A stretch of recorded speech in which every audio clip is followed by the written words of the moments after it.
What up? What up?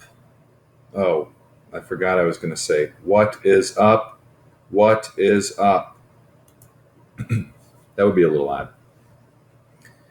Had to restart my computer. I was a little annoyed for there a second because Screencastify was not working, but we got it all going again. So, as I left off, use of polls.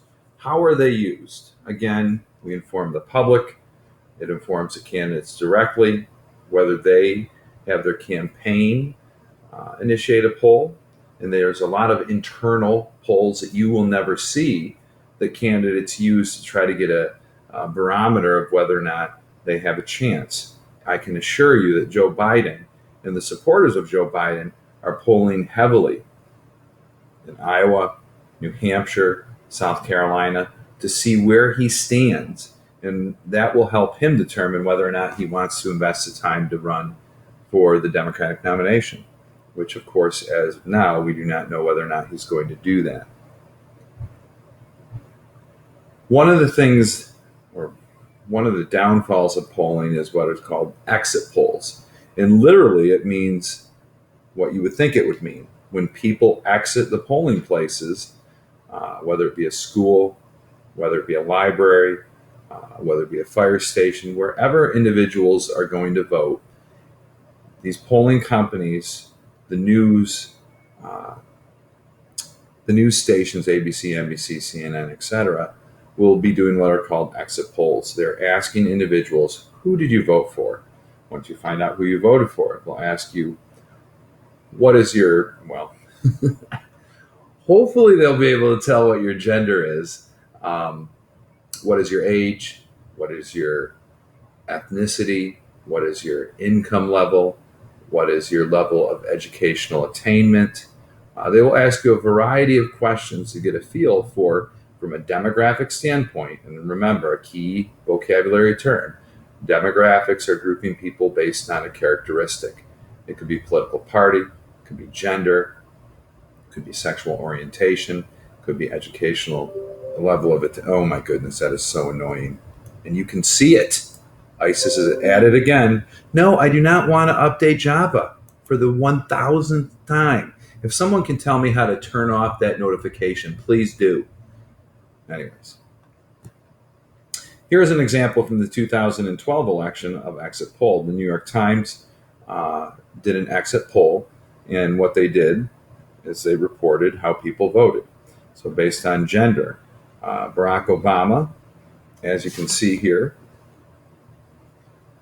did okay, not as well as he has before. Now, again, if you look here, this is what we call the gender gap, the gap between female and male voters and how it differs. And if you look from state to state, sometimes that difference can be quite high. If you look at New York, 68% of females supported Barack Obama, yet only 56% of males supported Mitt Romney. So there's a 12 percentage point gap between how males and females voted in that state. Overall in the election, Mitt Romney was trailing only 3%. Elections are about margins. If you can reduce the margin, in this case based on gender, the gender gap, you have a chance. Republicans, if they can get this margin really, really low, they don't necessarily have to beat the Democrats. They just have to get it into a reasonable amount. And typically it's larger than 3%. So you can see Romney was able to whittle away here. If you look at race and ethnicity, Mitt Romney, and we'll go over this later this week, Caucasians voted for him 59%. So he beat Barack Obama. The African American vote overwhelmingly supported the Democratic candidate, Barack Obama. In some states, you see it's as high as 96%.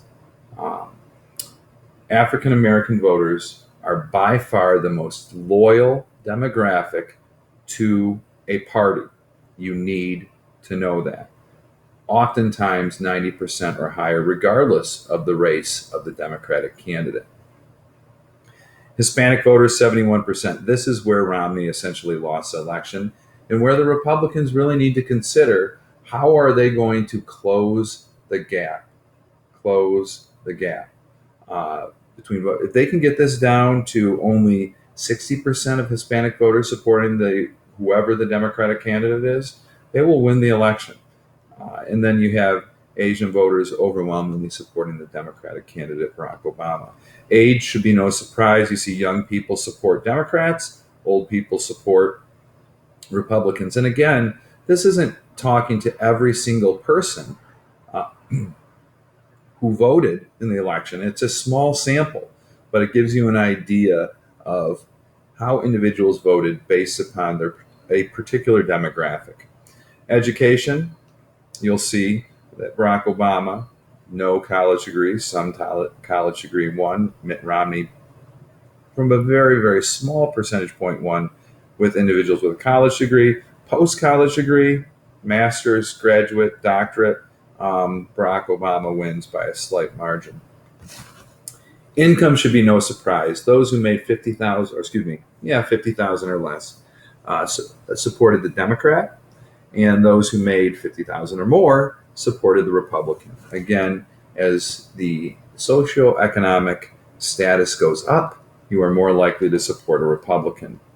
Size of place, a big city, mid-sized city. Again, these are things we've talked about and we'll continue to talk about the rest of this week. Rural, suburban areas supported Mitt Romney. Marginally in regards to the suburbs, Romney was only up 2 percentage points.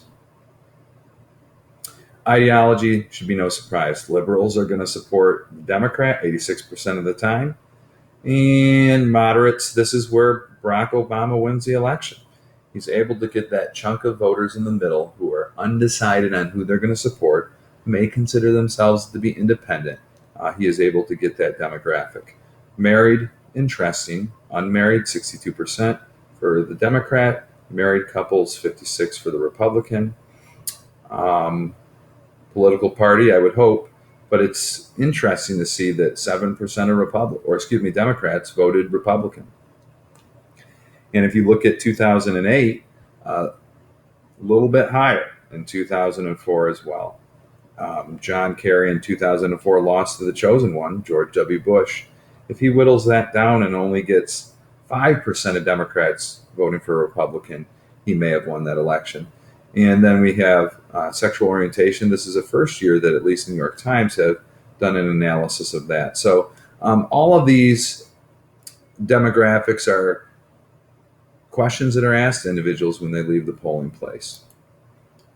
Abuse of polls. Horse race mentality is the idea that we just focus on who's ahead. We don't look at the key issues of the day, policy standpoints. We just see who's ahead. It's like a horse race or like a NASCAR race where really the media only tends to focus on who's ahead. That's why Trump gets all the news, Fiorina gets all the news, and the individuals who don't get the media coverage. One of the bad things about these early exit polls is on the East Coast, the news starts to report these on especially a presidential election, and really only a presidential election where is the entire country voting for one office. If you're on the West Coast and you're 3-4 hours behind, you may see that, hey, the Democrat is killing the Republican, whoever, Barack Obama's killing John McCain in 2008. Why am I going to go out and wait 30 minutes in line when it appears Barack Obama could win or has already wrapped up a win? So it could affect voter turnout on the West Coast.